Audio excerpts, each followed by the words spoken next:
Halo Healthiers, selamat pagi, siang, sore, ataupun malam, dimanapun akan sejauh semua beraktivitas.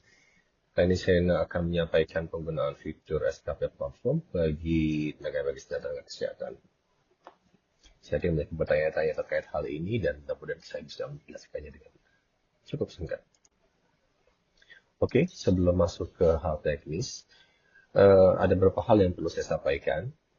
Kita tahu bahwa belum semua teman-teman sejawat Named dan Nakes bisa masuk ke dalam SKP platform, sementara ini baru teman-teman dokter. Namun untuk tenaga medis dan tenaga kesehatan lainnya akan mulai secara bertahap di bulan Mei 2024 ini.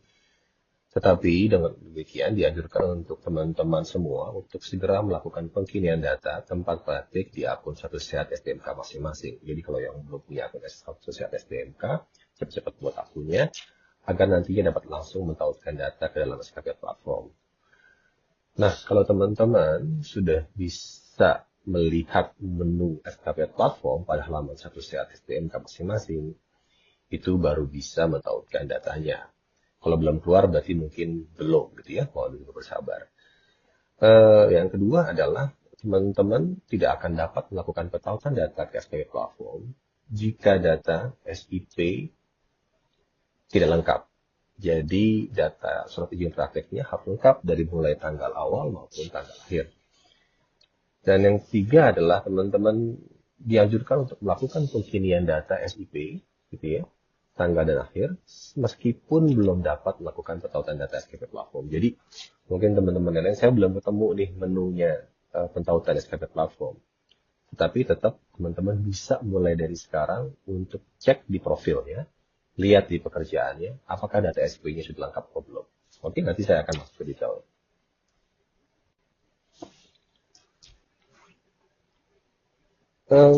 Di SKP platform tahap 2 ini, kalau sebelumnya teman-teman hanya bisa mencari pencarian data saja, tetapi nanti bisa pada saat untuk login masuk ke SKP platform, itu integrasinya melalui Satu Sehat SDMK. Jadi login ya, masuknya melalui Satu Sehat SDMK. Database-nya akan integrasi dengan data profesi sebelumnya, jadi kalau punya tabungan akan masuk ke dalam, tidak perlu khawatir. Tetapi kalaupun datanya nggak kebawa, teman-teman bisa cantumkan atau upload buktinya di dalam SKP platform teman-teman nanti untuk bisa kita sesuaikan datanya. Dan data ini juga terintegrasi dengan MPP digital, sehingga kalau sudah cukup, teman-teman tinggal datang ke MPP digital gitu ya, ke PTSP-nya, bahwa sampaikan bahwa sudah cukup SKP-nya, dan nanti sudah bisa langsung proses perizinan. Ya, di sini teman-teman bisa lihat dashboard capaian SKP 5 tahunan, unggah bukti sertifikatnya, gitu ya, ranah pembelajaran, profesionalisme dan masyarakat, bisa lihat historinya dan kegiatan yang telah dilakukan. Sampai saat ini, memang di masa peralihan ini, kita masih mengakomodir input manual, gitu ya. Nanti ke depan semuanya akan dilakukan seamless secara otomatis, sehingga tidak perlu lagi ada input-input. Jadi setelah teman-teman ikut kegiatan di pelatihan sehat, semuanya akan otomatis masuk ke dalam SKP platform. Nah, ini yang saya sampaikan tadi. Untuk masuk ke dalam SKP platform dan modul-modul lain seperti pelatihan sehat, untuk urus SPR, perizinan nantinya, itu semuanya masuk lewat Satu Sehat SDMK. Karena kita punya satu ekosistem Satu Sehat SDMK namanya. So, that's why tadi saya bilang teman-teman harus punya akun ini untuk bisa masuk. Karena tidak ada fitur login di akun SKP platform sendiri. Ya, teman-teman masuk ke sini pakai akunnya, gitu ya, cek. Nah, kalau teman-teman berhasil masuk, akan tampil seperti ini. Di sini teman-teman bisa lihat kalau teman-teman sudah bisa mentautkan datanya, maka di sini akan muncul SKP platform di sebelah kiri. Ya, ini kelihatan di sini ada muncul di sebelah kiri SKP platform. Nah, kalau sudah muncul menu ini, berarti teman-teman profesinya sudah punya kesempatan untuk input manual di dalam sistem kita. Saya lanjut. Nah, kalau sudah bisa terlihat ada pilihan seperti ini, maka teman-teman untuk pertama kalinya diharuskan untuk mentautkan akun. Di sini teman-teman bisa lihat pada saat teman-teman tautkan akun, ini bertujuan untuk mengaktifasi akun teman-teman, mensinkronis data pekerjaannya SIP-nya yang masih berlaku dengan data pengumpulan SKP, sehingga harus lengkap. Karena kita harus tahu periode pengumpulannya, kami akan ambil dari data SIP teman-teman semua.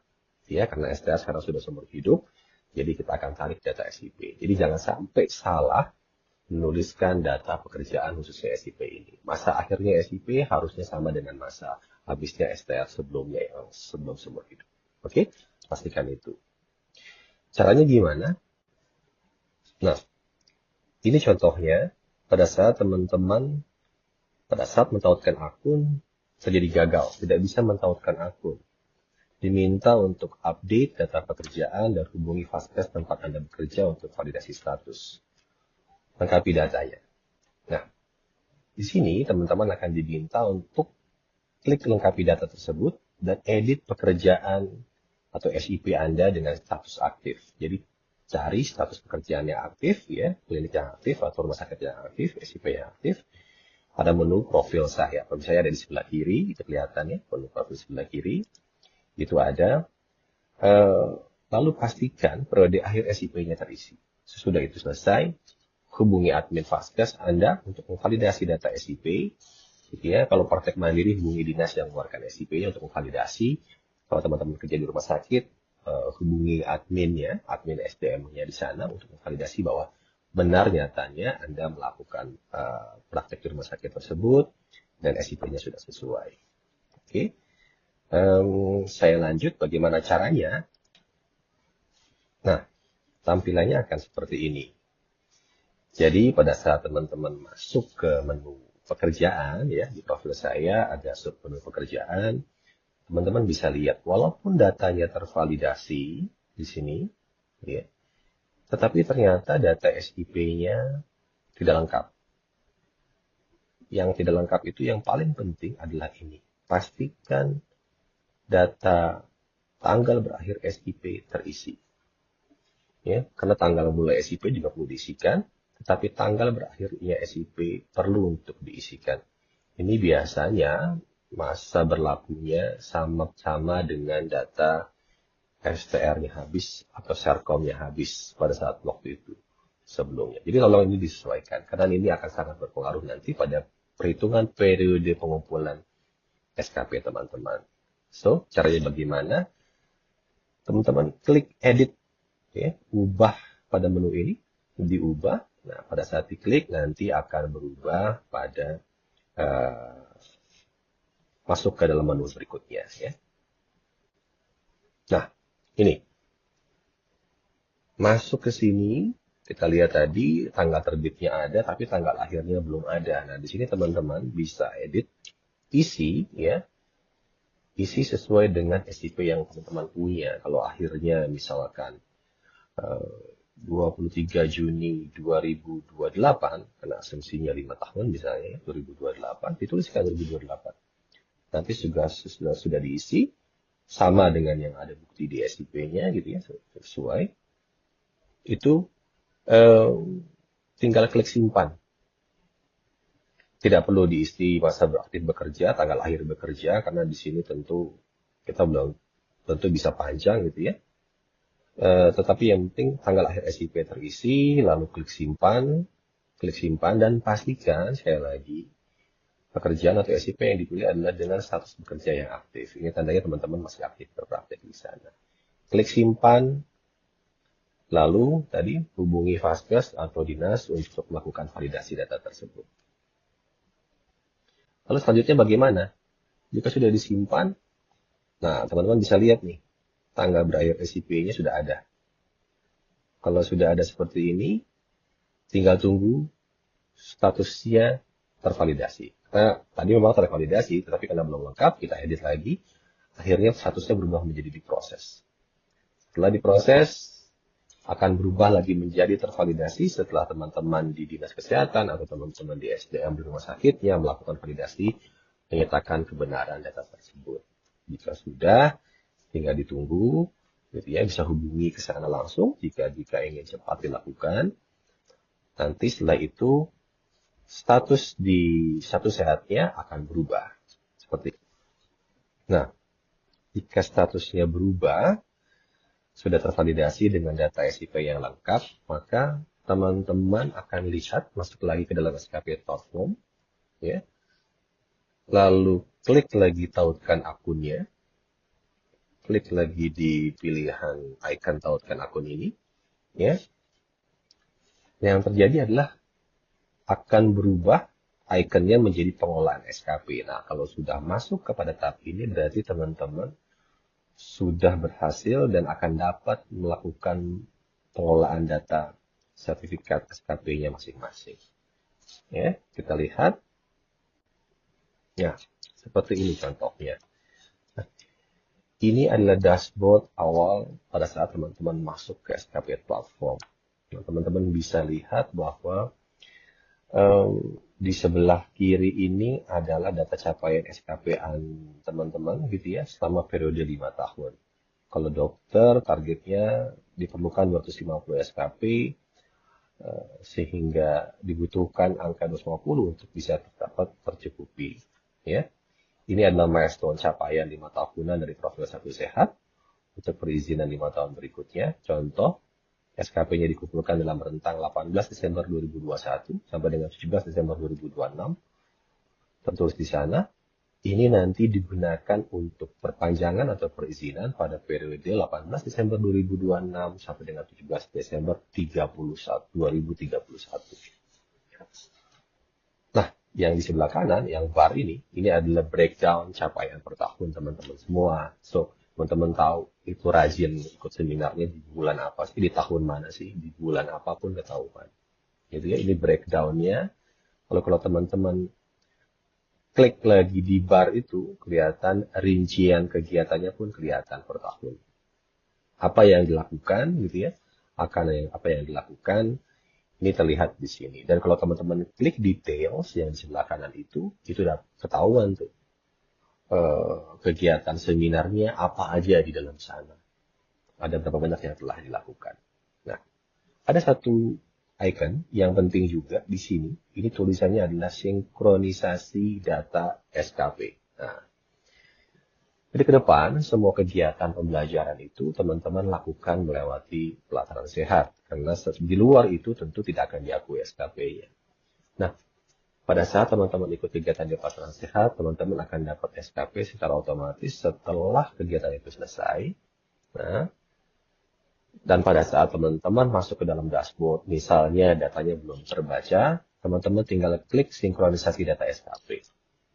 Ya, pada saat sinkronisasi, maka datanya akan keluar di sini dan akan otomatis bertambah. Tapi pastikan memang data SKP-nya sudah keluar di pelataran sehat. Di profil teman-teman di pelataran sehat. Kalau sudah keluar di sana 10, ya akan masuk ke sini 10. Oke, saya lanjut. Nah, ini contohnya pada saat teman-teman klik details tadi. Ya, di rincian yang paling bawah, klik details. Nah, ini ketahuan nih, di rincian kegiatannya apa sih? Gitu ya. Oh, ternyata kegiatannya ini adalah pelatihan penanggulangan tuberkulosis bagi dokter. Dan karena ini melalui pelatihan sehat, berarti pada saat teman-teman melakukan sinkronisasi data tadi, datanya otomatis ke sini otomatis. Nggak perlu lagi ada yang diupload-upload, tidak perlu lagi sibuk upload-upload sertifikat dan lain-lain. Jadi, kalau sementara pun masih ada fitur upload, itu untuk mengakomodir sertifikat yang sudah terlanjur teman-teman dapatkan di periode 5 tahun terakhir. Ya, kalaupun itu kegiatan di luar negeri, bisa juga diupload di situ. Ya, bagaimana caranya? Ya, kita lanjut. Nah, bagaimana cara uploadnya? Teman-teman, sederhana saja. Pilih formulir pengisian di submenu sebelah kiri. Ya, lalu nanti teman-teman pilih bukti apa yang mau diupload. Sebagai pembicara, mungkin kalau teman-teman sejawat ini sebagai narasumber punya sertifikatnya. Sebagai peserta, ya, ikuti kegiatan conference, pelatihan, seminar, silakan disesuaikan. Atau bukti melakukan pelayanan praktik profesi, ya, untuk ranah profesionalisme, atau bukti kegiatan bakti sosial atau pengabdian masyarakat. Silakan diupload. Kalau pembelajaran tentu buktinya adalah sertifikat yang didapatkan, ya, sertifikat yang didapatkan sebagai pembicara atau peserta, sudah ada nilainya, biasanya silakan diupload. Lalu untuk kegiatan pelayanan praktek profesi, ini buktinya teman-teman biasanya sudah ada rekap logbook 6 bulanan, 1 tahunan gitu ya, yang cuma 1 lembar, bukti bahwa menyatakan dari instansinya bahwa teman-teman sudah melakukan pelayanan tersebut, ya. Itu bisa diupload di sini. Caranya gimana? Teman-teman tinggal klik input mana yang dibutuhkan. Ya, jika dipilih contohnya ini ranah pembelajaran, maka klik bukti sertifikat workshop dengan ranah pembelajaran pada pilihan ini. Selanjutnya akan keluar pilihan seperti ini, teman-teman tinggal tulis datanya, ya.